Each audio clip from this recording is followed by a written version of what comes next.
Halo semuanya, saya Putra Anisaga dari program studi pendidikan bisnis kelas A Stambuk 2023. Di sini saya akan menjelaskan materi tentang organisasi perusahaan.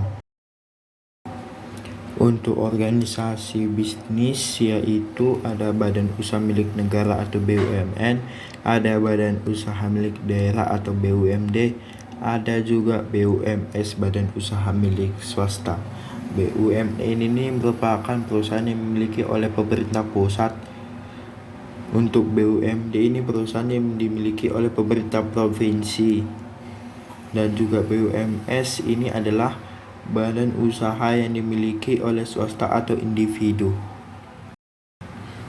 Selanjutnya, apa itu bisnis? Bisnis adalah kegiatan atau serangkaian usaha yang dilakukan individu atau kelompok dengan tujuan untuk menciptakan, menjual atau menukar barang atau jasa dengan tujuan mendapatkan keuntungan. Dalam ilmu ekonomi, bisnis merujuk pada suatu organisasi yang menjual barang atau jasa kepada konsumen untuk mendapatkan laba. Tujuan dari kegiatan bisnis tersebut ialah untuk mendapatkan keuntungan dari kegiatan usaha. Dalam ilmu ekonomi, bisnis merujuk pada suatu organisasi yang menjual barang atau jasa kepada konsumen untuk mendapatkan laba. Tujuan bisnis tidak hanya terbatas mendapatkan keuntungan, tetapi membantu mengubah kepemilikan, menyebarkan barang atau jasa, membantu pengadaan barang atau jasa yang dibutuhkan oleh masyarakat. Contoh perusahaan dari BUM milik swasta ke milik negara yaitu salah satunya adalah PT Pos Indonesia. PT Pos ini dulunya dimiliki oleh Diens de Posterijen atau DPD yang didirikan pada tahun 1746 di bawah pemerintahan Hindia Belanda. Pada saat itu DPD merupakan perusahaan swasta yang dimiliki oleh Verenigde Oost Indische Company atau VOC. Kemudian perubahan kepemilikan. Pada 1869 DPD diambil alih oleh pemerintah Hindia Belanda dan menjadi jawatan PTT, Pos, Telegraf, dan Telepon. Pada 1945 setelah kemerdekaan Indonesia, jawatan PTT dikuasai oleh Angkatan Muda PTT atau disebut juga AMPTT. Pada 1946 jawatan PTT diubah menjadi Jawatan Pos, Telegraf, dan Telepon atau PDPTT di bawah Departemen Perhubungan.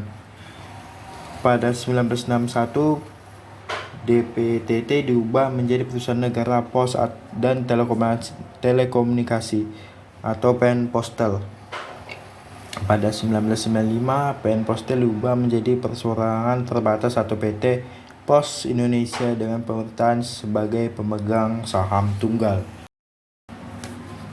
Alasan dari perubahan kepemilikan tersebut pada 1869 itu VOC dibubarkan dan asetnya termasuk DPD diambil oleh pemerintahan Hindia Belanda. Pada 1945 AMPTT yang mengambil alih jawatan PTT untuk menjaga kelancaran komunikasi dan informasi setelah kemerdekaan Indonesia. Pada 1946 DPTT dibentuk untuk memisahkan layanan pos, telegraf, dan telepon. Pada 1961 PN Postal dibentuk untuk meningkatkan efisiensi dan efektivitas operasional perusahaan. Pada 1995 PT Pos Indonesia dibentuk untuk memberikan fleksibilitas dan kemandirian yang lebih besar kepada perusahaan dalam menghadapi persaingan global. Kemudian berikut adalah contoh dari perorangan yang beralih menjadi perusahaan. Di sini saya mengambil Gojek, yaitu perusahaan teknologi asal Indonesia yang melayani angkutan melalui jasa ojek. Pada tanggal 5 Oktober 2010, Gojek resmi berdiri dengan 20 orang pengemudi. Pada saat itu Gojek masih mengandalkan call center untuk menghubungkan penumpang dengan pengemudi ojek dengan GoKilat. Pada pertengahan 2014, berkat popularitas Uber pada saat itu, Nadiem Makarim sebagai pendiri Gojek mulai mendapatkan tawaran investasi. Pada tanggal 7 Januari 2015, Gojek akhirnya meluncurkan aplikasi berbasis Android dan iOS untuk menggantikan sistem pemesanan yang menggunakan call center. Dan hingga saat ini Gojek sudah melayani berbagai macam jasa, bukan saja jasa angkut tapi jasa pengiriman barang juga, dan sekarang bisa melayani penggunaan mobil juga. Baik, di sini kita membahas besar pajak ke modal. Pada UMKM yang di bawah 4,8 miliar omsetnya per tahun, maka dikenakan pajak penghasilan atau PPH sebesar 0,5% dari omset bruto. Pada pajak progresif yang di atas 4,8 miliar berlaku tarif pajak progresif. Sampai dengan 50 juta maka kena 5%, di atas 50 juta hingga 250 juta kena 15%, di atas 250 juta hingga 500 juta dikenakan 50%, dan di atas 500 juta maka dikenakan 30%. Insentif pajak. Pajak badan yang menanamkan modal di bidang atau daerah tertentu dapat memperoleh insentif seperti pengurangan penghasilan neto sebesar 30% dari nilai penanaman modal. Baik, di sini kita akan membahas tentang perusahaan terbuka dan tertutup.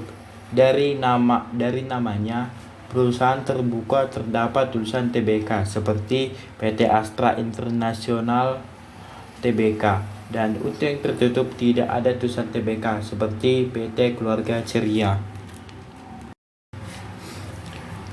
Pada penanaman modal, PT terbuka yang merupakan perusahaan publik harus memiliki modal sekurang-kurangnya 3 miliar, dan untuk PT tertutup paling sedikit 25% dari modal dasar. Sementara itu, pemegang saham di PT tertutup bisa setara dengan jumlah pendirinya. Jadi, bisa berjumlah 2 orang atau lebih. Ada 2 klasifikasi PT tertutup yang berkaitan dengan pemegang saham, yaitu murni tertutup, dengan pemegang saham benar-benar terbatas dan tertutup secara mutlak. Saham yang diterbitkan hanya atas nama orang tertentu dan anggaran dasar ditentukan tegas bahwa pengalihan saham hanya boleh dan terbatas di antara sesama pemegang saham saja. Kemudian sebagian tertutup dan sebagian terbuka. Seluruh saham perseroan dibagi menjadi 2 kelompok. Satu kelompok saham ditentukan hanya boleh dimiliki atau kelompok tertentu saja. Saham jenis ini termasuk dalam golongan saham istimewa yang hanya dapat dimiliki orang tertentu dan terbatas, sementara pada kelompok saham yang lain boleh dimiliki secara terbuka oleh siapapun.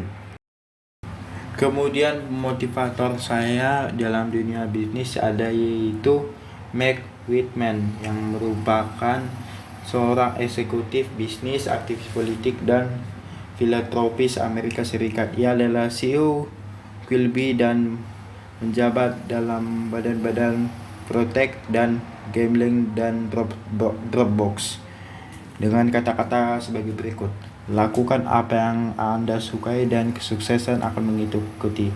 Passion adalah bahan bakar di balik karir yang sukses. Jika saya bergerak di bidang bisnis dan membuka usaha terjun di dunia live streaming. Memang untuk live streaming nampaknya mudah, tapi pada kenyataannya sebenarnya sulit.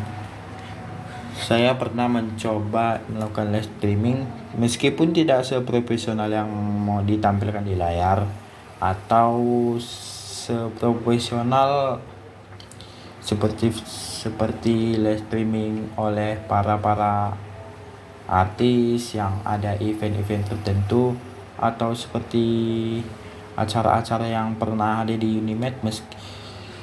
Meskipun nampak mudah tetapi sulit, dan saya memiliki ketertarikan di dunia tersebut, meskipun untuk saat ini belum bisa karena keterbatasan alat-alat yang saya miliki. Untuk yang pernah saya coba itu melalui HP saja, meskipun kualitasnya tidak mendukung dengan baik. Terima kasih telah menonton video saya di segmen video belajar. Mohon maaf bila informasi dalam video ini banyak yang kurang, dan informasi di dalam video ini masih banyak kurangnya, jadi mohon untuk bimbingannya melalui teman-teman sekalian. Terima kasih.